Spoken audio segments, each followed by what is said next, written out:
Hey, what's going on YouTube? Lance Away here. Today you're checking out my latest N+1.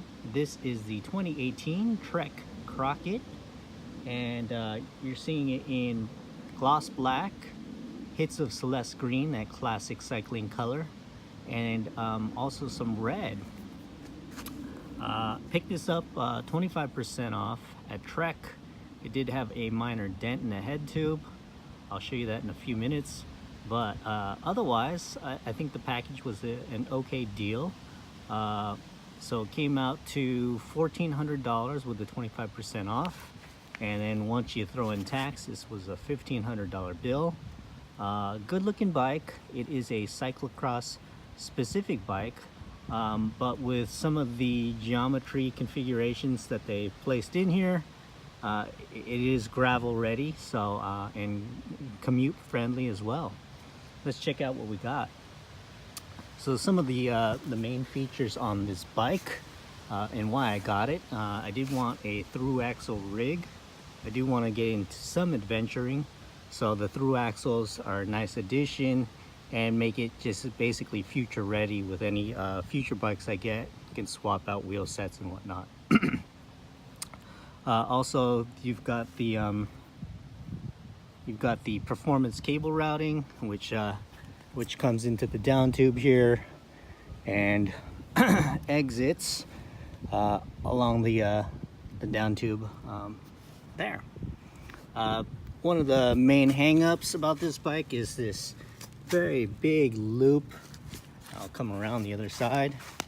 That kind of sticks down here, which heads to the mechanical disc brakes. And that is another default here. This is a con of this bike, is this mechanical disc brake TRP S-fires.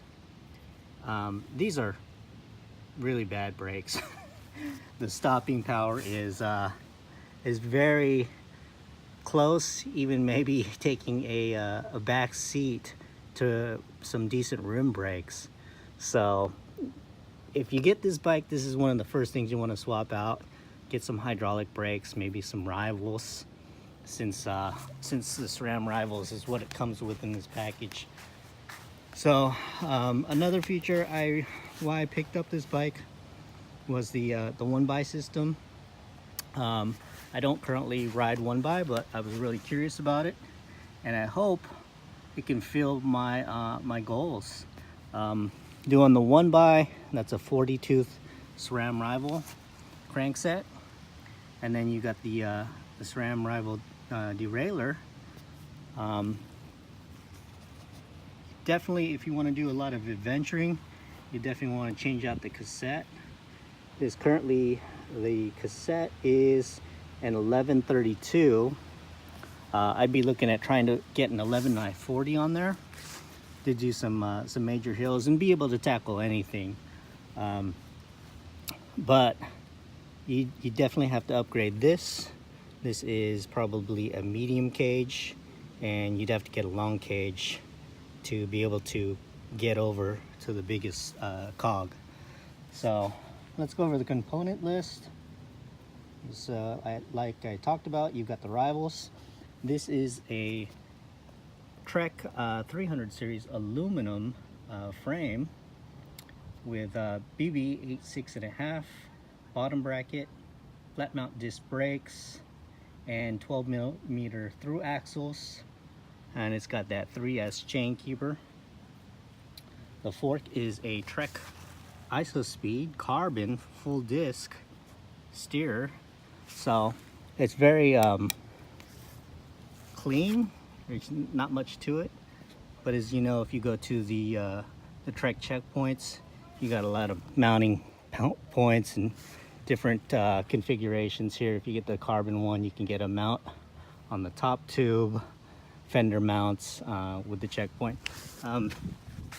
As I thought about it, you know, and the type of riding I would do with this, I would probably use those mounts maybe 1% of the time, very infrequently. So it's hard for me to justify all that that extra baggage and the additional weight that those things carry. Now, if I wanted to do any adventuring, I could easily purchased a frame bag for my triangle, a seat post bag that hooks up on the back of the saddle, and then a handlebar bag. So as far as getting rack mounts and other things like that, there's ways around it. You could get some of those tube clamps, and then you can get a seat post collar to be able to mount up a decent rack that sits over the rear tire. Let's see. The wheels are tubeless ready wheels. Unfortunately, I don't believe the tires that they spec'd with these, the CX3 Bontragers at 700 by 32C, I don't believe these are tubeless tires, compatible tires. So that's another negative. So that's 3 strikes there. Still, it's a pretty fun rig. I've taken it on about 50 miles already, and I will say the geometry is ultra comfortable. I'm actually thinking of picking up a Orbea Terra as kind of a one rig fits all, since it has clearance similar to this. This has clearance for 40 mil tires, 40C tires, and the Orbea Terra also has the same clearance. But the Orbea Terra, being a carbon frame, it might do a little bit better doing road than this. So I might do that as my one bike fits all, and run it both as a road rig and a gravel rig. And it's just a little bit more configurable. So I'm trying to match up the geometry from this to an Orbea Terra. This is a 50 centimeter frame. As far as geometry goes, that matches up with the Orbea Terras in a size extra small, their smallest offering. So the standover on the Orbea Terras is really weird. Its build is really high, and I'm wondering if it's because they've already got the 40C tires spec'd on that right out of the box. So that gives you the additional height to deal with. So this is the SRAM Rival, as I said. You got a 40 tooth in the front, a 1132 in the back, BB 86.5 press fit bottom bracket, and then the SRAM PC 1130 chain. Let's see, saddle. We've got the Bontrager Montrose Comp chromoly rails. They do have a like a pro version that you could drop over 100 grams or so. So if you want to get really lower in weight, that's an option.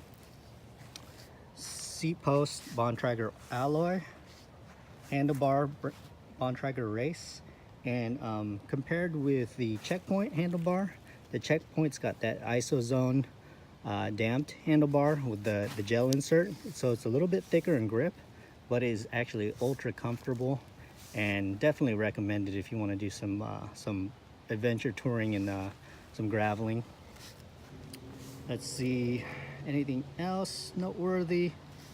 Yeah, so those Tektro Spire flat mount mechanical brakes are not so much. And in a size 50, I removed the reflectors and whatnot and some of the plastic bits. This bike came in at 20 pounds flat. So as a smaller frame, it's still quite heavy, but for an entry-level rig, that's not too shabby. And if you wanted to change out a bunch of the parts, you can drop pounds, or probably 1.5 pounds. I did kind of spec up some carbon bits if I was gonna ultimately stay with this rig. New crank set, getting the long cage, and then the 1140 cassette, 1140, 1040, I don't remember. New saddle. I currently run the Antares Physique 00 carbon saddle that comes in at 135 grams, I want to say. So it's quite a bit less than that. It's about 200 grams less than that. New handlebars, definitely going with the compact. This is the first time I've really felt comfortable in the drops, was on this Trek Crockett. So really enjoying it so far for what it's worth, but definitely looking to upgrade my road bike to disc brakes. So I'm thinking perhaps the Orbea Terra might fit dual rolls, in which case I won't really go with pimping this out and upgrading things, because ultimately I want to get a bike that'll get me 10 years down the road, and I'll be happy with the weight and happy with its capabilities. So I could keep this as just more of a casual rig, and if I'm going to get really down and dirty, this will be my rig. And then get the Orbea Terra for dedicated road riding with a really nice set of possibly aero / climbing wheels. And then definitely either swap in these wheels and do some mudding and some graveling with that. So anyhow, that is my overview. Let me know what you guys think. I did put on a metal cage, and that way if I'm bouncing around on some single track, I could just tighten that up and not lose my bottles. Did think about kind of putting some little more color on this, but it's really hard to match up this thing, and I'm kind of getting a little tired of red. Red was the accent color on my last bike, my mountain bike, so didn't really want to go with the black and red theme. All right, guys, this is Lance Away, checking out the Trek Crockett. All right, see you guys.